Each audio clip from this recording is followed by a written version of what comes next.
Greetings, fellow adventurers, and welcome to the Couple of Nerds podcast. I'm DnDWife, the creator of DnDWifeStories.com, and your co-host. Joining me is the man behind the screen, my brilliant dungeon master, and also my husband, Eguile. Say hi, Eguile. Hey everyone, excited to be here sharing our nerdy adventures with all of you. Absolutely. So what's Couple of Nerds all about? Well, we're diving into the realms of Extraeus, sharing our experiences, playing D&D in our apartment, and exploring the intricate tapestry of relationships both in and out of the game. And we got some exciting segments for you all, from lore deep dives to crafting tips, artwork showcases, and relationship advice on and off the table. We've got a little bit of everything for every kind of adventurer.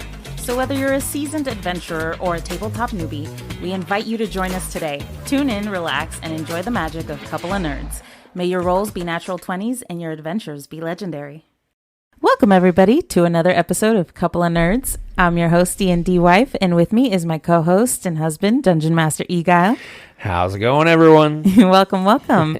Today's episode is a Heard It From Us segment where we're going to be talking about sort of just our personal experiences, community polls, practical tips, just kind of having this interactive input from the community and having a discussion. Yeah, so what's today's question? Today's question is, how do you like to prep for D&D sessions? Yeah, I mean, I feel that's a pretty important one. Now, obviously, this is one that you and I kind of came up with. Mm-hmm. And I think it's kind of interesting because, obviously, with our table, we kind of have a diverse mix of how everyone likes to prepare themselves for sessions. Absolutely. We have a variety of different types of players, and they all have their unique prep styles. But really, we're hoping, obviously, to have more questions out there offered by our community. Yeah. So if you ever want to send us a question to be answered, please join us on our Discord. Absolutely. Join the Couple of Nerds Discord, or you can comment below as well and send us those questions immediately. So really what we want to look at is, obviously, you and I now have probably, 5-6 years of D&D type experience. Mm-hmm. And I think our personal styles have definitely changed over the years. For sure. They started out in one way and they've adapted over time to, I would say, for the better. Yeah, and I think there's like a distinct difference because, I mean, I've only been like a player like twice, so I don't really have much experience as to prepping as a player, but there is kind of a big kind of stark difference between what's the expectation and the reality between how a player preps and how a dungeon master preps. Yeah, it's I think completely different because you have to think of a wider scope of things, whereas as a player, I just have to think about myself. But I mean, as a player, what kind of experiences have you had with kind of your prepping style and what's kind of been made to work better for you? Yeah. When we first started, it was fairly simple. It was just like really D&D Beyond and, a notebook and some pens or pencils, and that was pretty much it. And so we took notes, but really D&D Beyond was like the biggest sort of help in that situation because we were all super new. So it was difficult to know what the numbers were and how to add them all up right at the beginning. So it was really helpful to just have something that did it out all for you.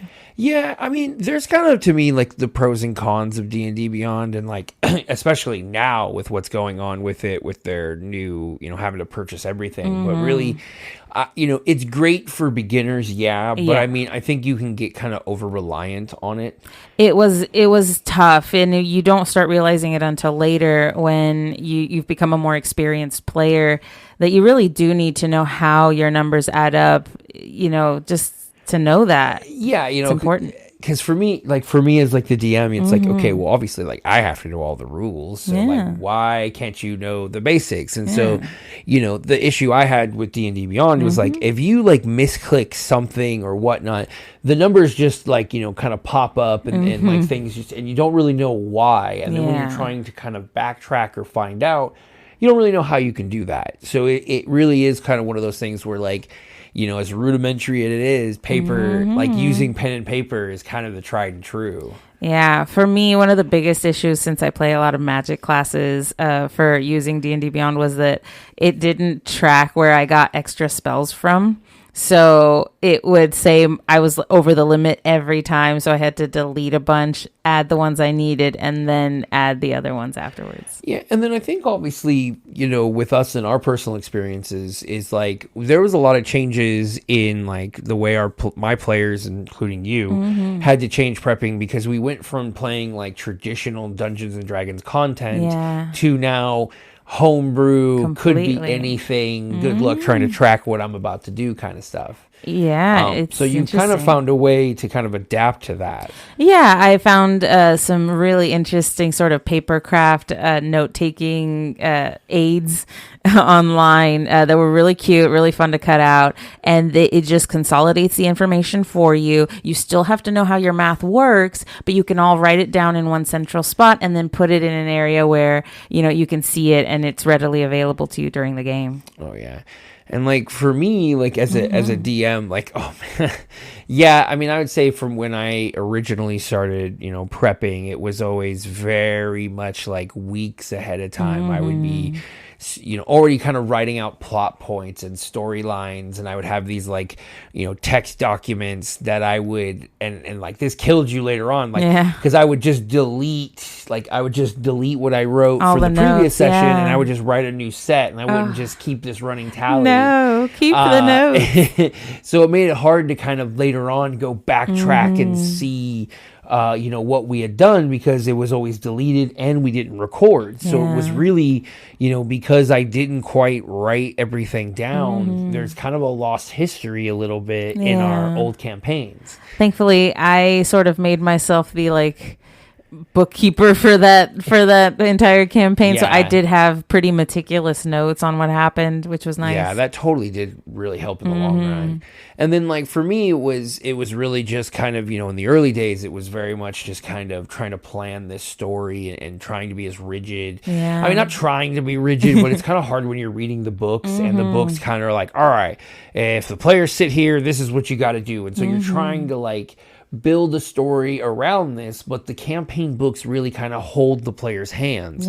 So you can't really adapt, and which I have found has been kind of the most important thing about being a DM, is that adaptability. And so adapting not only your prep style, but also your DMing style. So that way you can kind of, no matter what you do, no matter how much you plan, no matter how much you prep, your players will find some way to do something that you never, ever thought of. Yeah, we all love to think we could think of it all, but it's really tough to, especially with new players. I think you get a lot more spontaneity than you normally would. Yeah, and like at our table, we see a lot of differences, and I can kind of tell amongst the different players kind of their preferred prep style, whereas we have, like Tobias's player, who's very much kind of on the seat of the, edge of the seat kind of player, where, he comes, kind of takes life away, enters into his character, and it's like, hey, there's no need to metagame because I'm just here. I didn't do any research, but I'm here because I'm in the moment. Yep. But then I got other players, like the player for Bricky, who's more kind of methodical. He's got all these plans and these thoughts and these kind of hidden storylines that he's got built into his character. So we know that there's like weeks, if not months, of planning that goes into like kind of the creative points of his character. So we see the mix at our table. It's not really one set person, or it's kind of the outlier and everyone does the same thing. No, it's all different. We all have unique ways of sort of organizing that information for ourselves. And like, for me, unfortunately, like I've had to really adapt to a much more condensed prep style, because with work and trying to be a DM and trying to operate a podcast, you start losing time. So you have to be really efficient in order to not only do all these things, but also be successful. Yeah, you do have to still take time for yourself. It can get difficult to juggle everything. But yeah. So it's not just, us, but we can also look at kind of how our community looks as well. Yeah, we love to hear from you guys. And so, we did put out a poll on our Discord, the Couple of Nerds Productions Discord.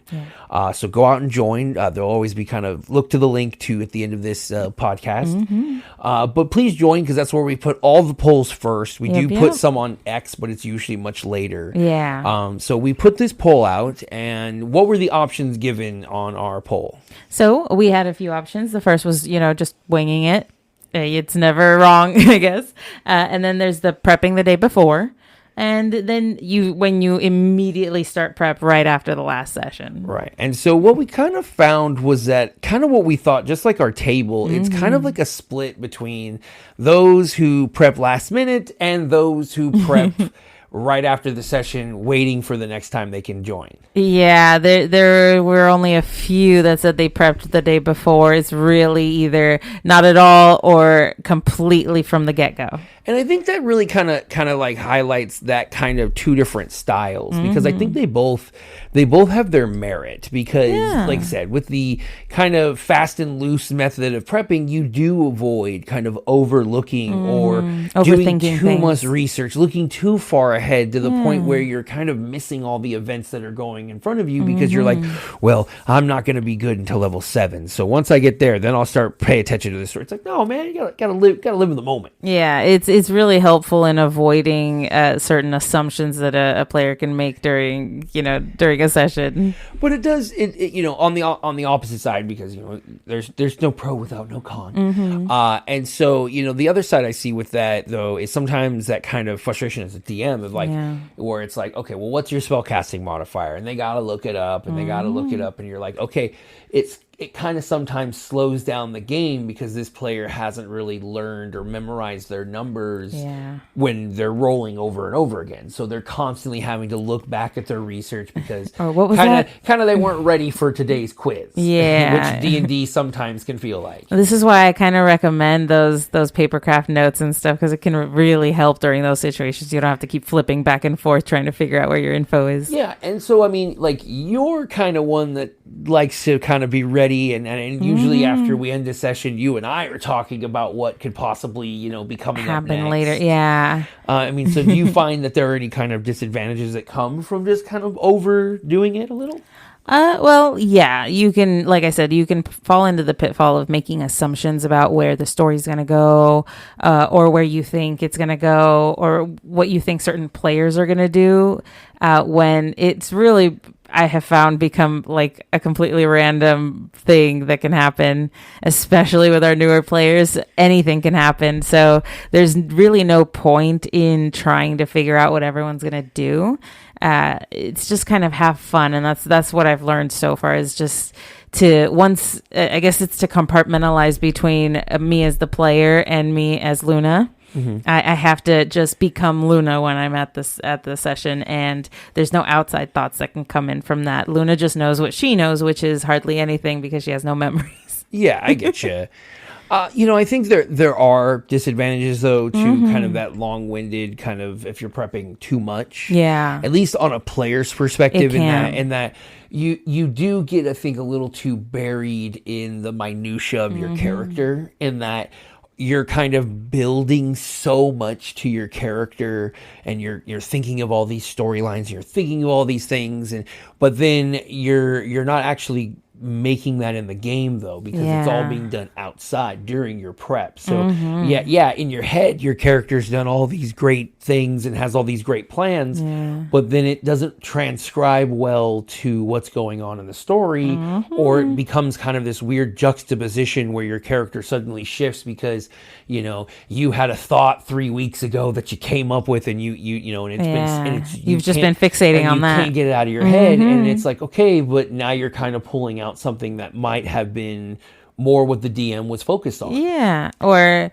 perhaps it was contextual in that time, but we've moved on and now it's too late to start that, but you're just so insistent. Yeah. And I think when it comes to like on the DM side of kind of this dichotomy of prep, it looks more like, for me, it's weird because I kind of feel like I am kind of this like hybrid, right? Yeah. So I do prep kind of a long time in ahead, but not quite in a sense of like a lot of prep. I keep kind of general storylines in my head, and I kind of type them out and I work on them throughout the weeks, and they can be anything like down the road. I just get a random thought, or I'm just working out in my head while I'm at work, kind of different scenarios.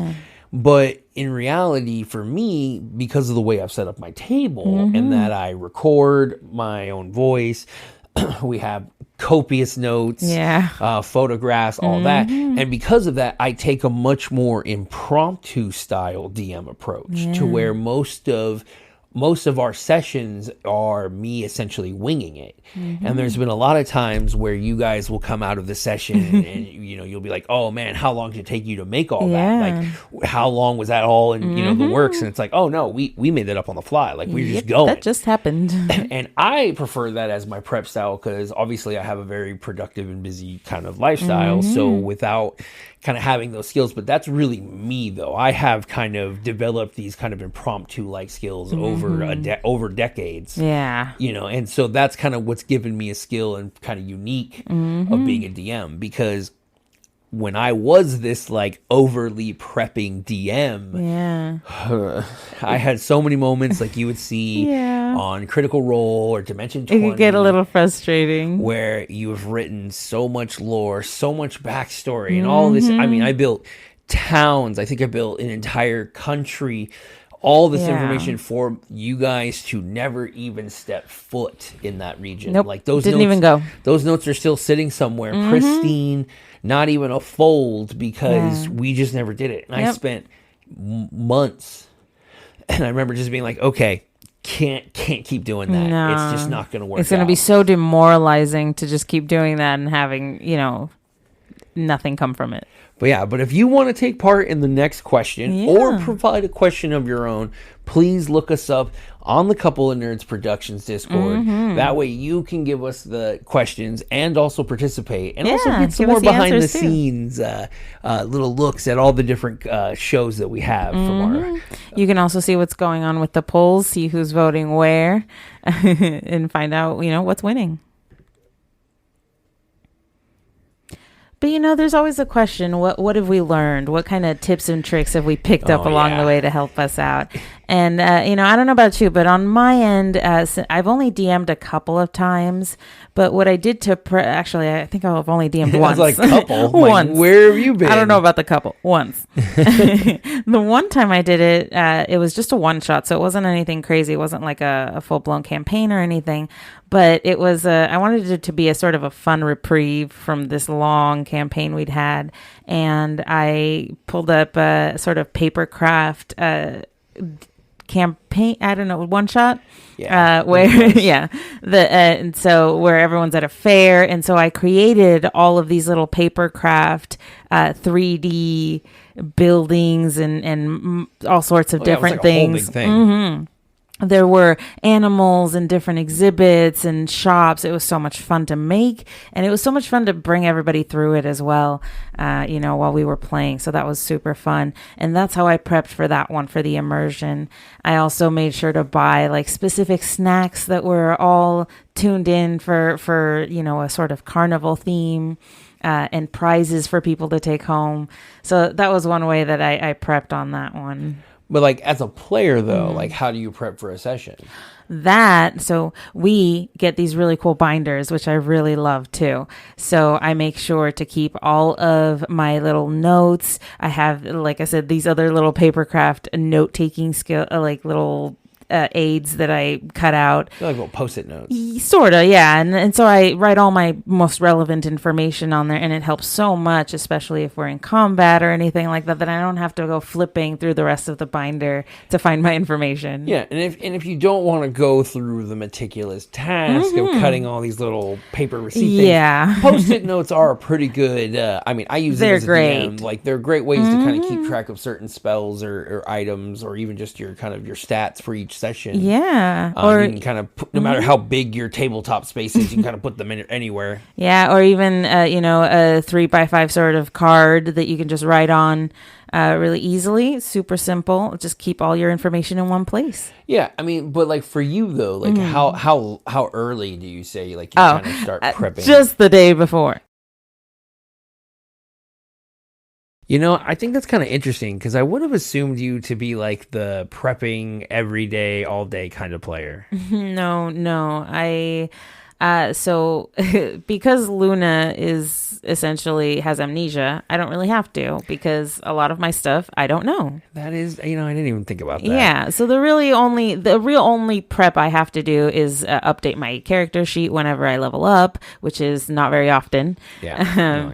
But that is one thing that I handle on my own, separate from you. That's like one of the things is like I don't actually like do any help with you on Luna. Like besides like obviously the narrative side with like the memories and stuff, but like the mechanics, you're one of my only players where I actually don't do their player sheet. Yeah, you update everyone else's, but I really wanted to take ownership of mine for this campaign, just because I wanted to know how the math works, how the mechanics work, and I wanted to be in charge of that because that's kind of my job as the player. And I think that's kind of like our first kind of major tip, right? Like, yeah, it's called pen and paper for a reason. Yeah. And I feel like when you're writing it down and you're doing all the math, as frustrating as it can be, you take so much more pride and ownership in that character, because you're like, man, I know every working bit to this character. I know how this came to be. I know where.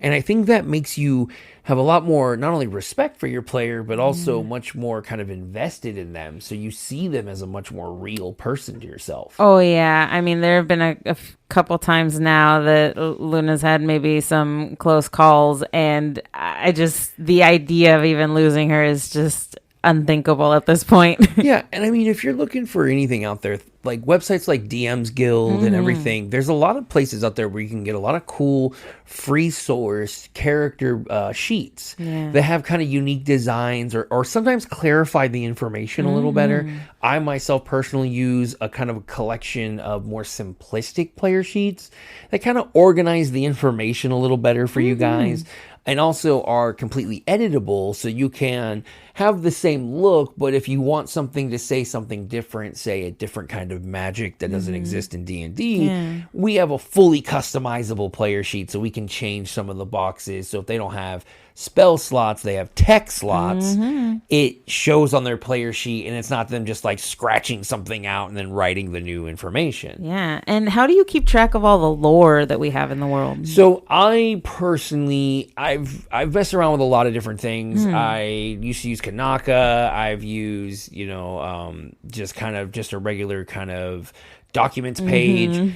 I kind of use a hybrid of a few different things. So my personal notes and kind of my world building raw is all done on Google Docs. Yeah.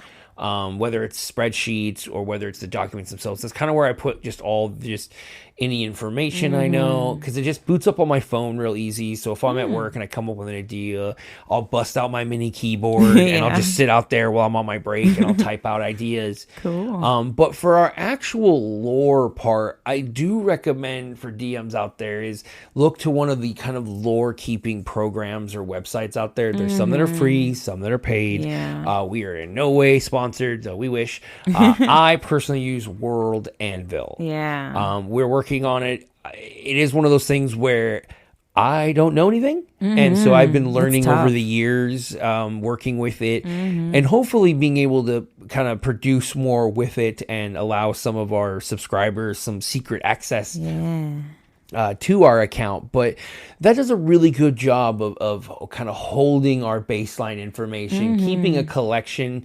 We really kind of use it as kind of the Bible for our campaign. Oh, yeah. So where any kind of major information that occurs, I can have it there for you guys to see.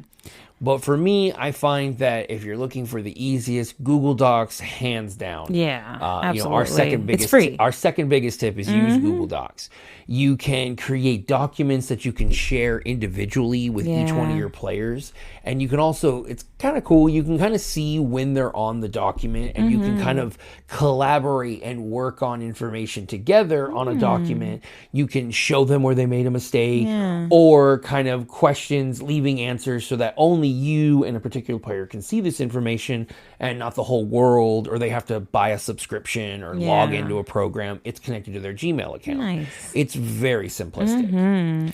I mean, and for me, as you've discussed it too, is that I was the creator of the binders. Yeah, we love those binders. They're awesome. Being a child of the 90s, I was big into binders as a kid, and it's just the best honest way to hold your kind of information. And so before this campaign, you and I both kind of worked together, and it has essentially anything that we emailed, any kind of source packets, gathering guides, class information. We printed everything out, put it in these binders, sorted it out, had all their stuff, pens, papers, extra scrap paper, Post-it notes, everything provided for them.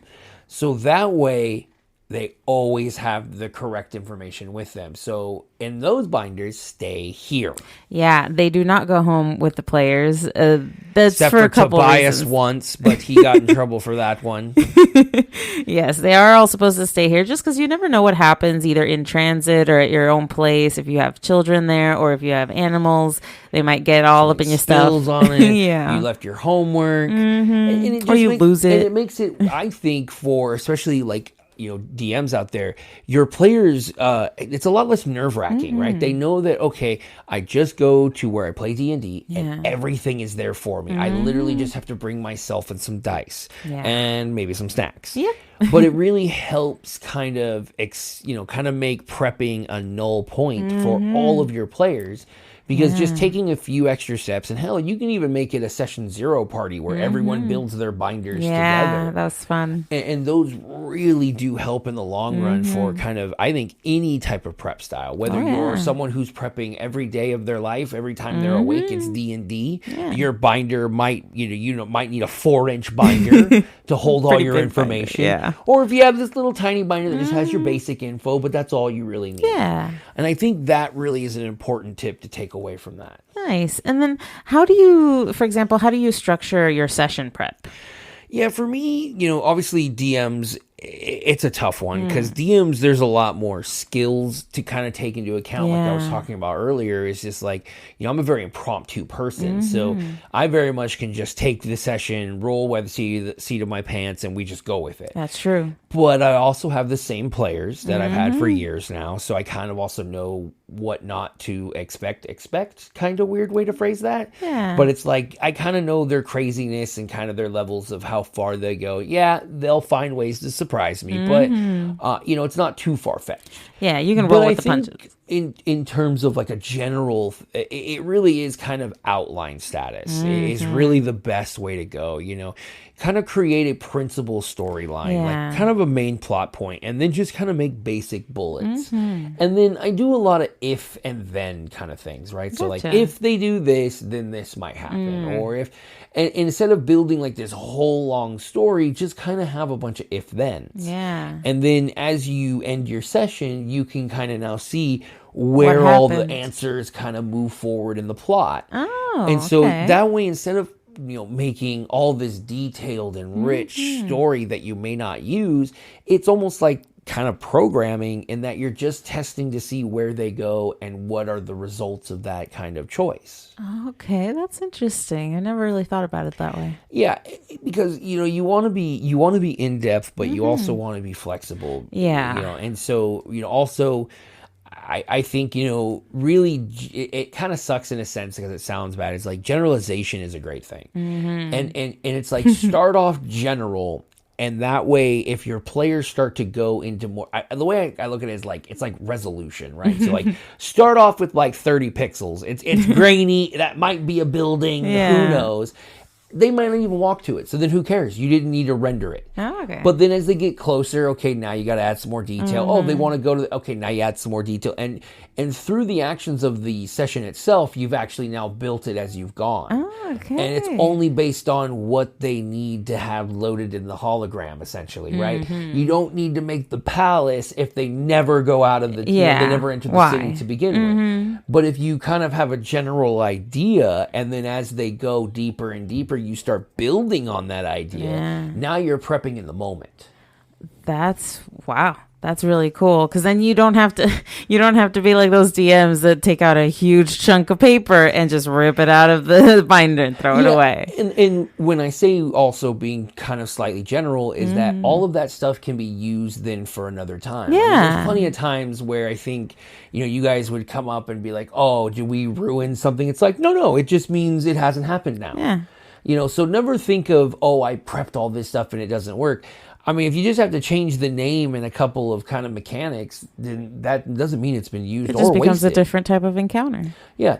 So, I mean, that's kind of my major takeaway as, a GM and like how you can kind of help yours. What would you say then is your major takeaway as a player as to help being prepped for a session? I think my biggest takeaway is keep all of your information in a centralized location. It's great to have it all in your binder and, all in its own place, but to really have it consolidated helps save so much time in the long run. Yeah, I think that's probably a good point because flipping through books, pages, cell phones. It's so tough. It pulls away from the story. Yeah. If you had, like you said, everything on a little 3x5 card and all you're doing is looking at that, your story is just, you're going to get so much done, you're not even going to know. Yeah, and pro tip, if you laminate that card, then you can just fill in all your information, erase, and fill it in when it changes.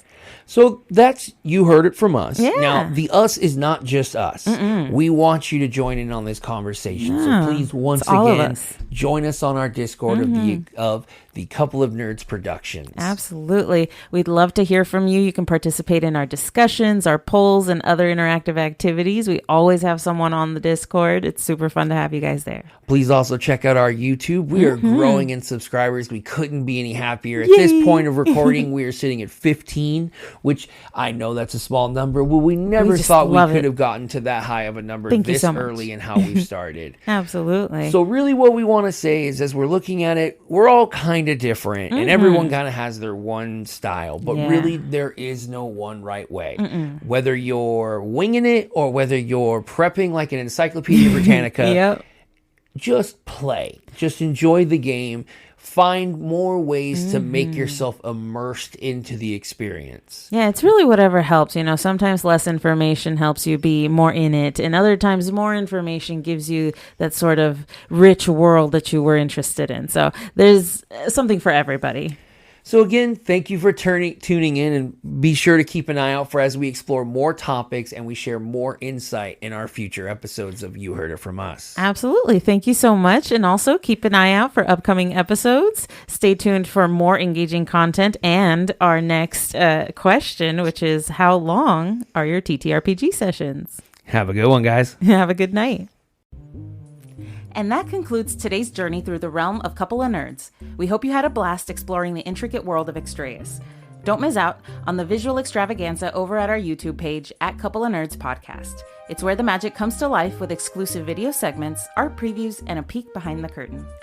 Dive deeper into our adventures by visiting DnDWifeStories.com, your haven for all our podcast transcripts and a treasure trove of content dedicated to the captivating universe of Extraeus. Your unwavering support is our greatest treasure. Take a moment to weave your thoughts into a review and hit that subscribe button for an enchanting journey with Couple of Nerds. Join us beyond the podcast in the Extraeus Project Discord. Connect with us, the creators, and even the travelers themselves. Witness the magic unfold in live drawing streams, game alongside us, and step into our digital tavern, the Bard's Haven. Share your stories and characters with fellow adventurers. Visit DnDWifeStories.com for the link to join our vibrant community. Stay tuned for more tales, more laughs, and more insight into the world of tabletop gaming. Until then, may your dice be kind, your campaigns epic, and your adventures legendary.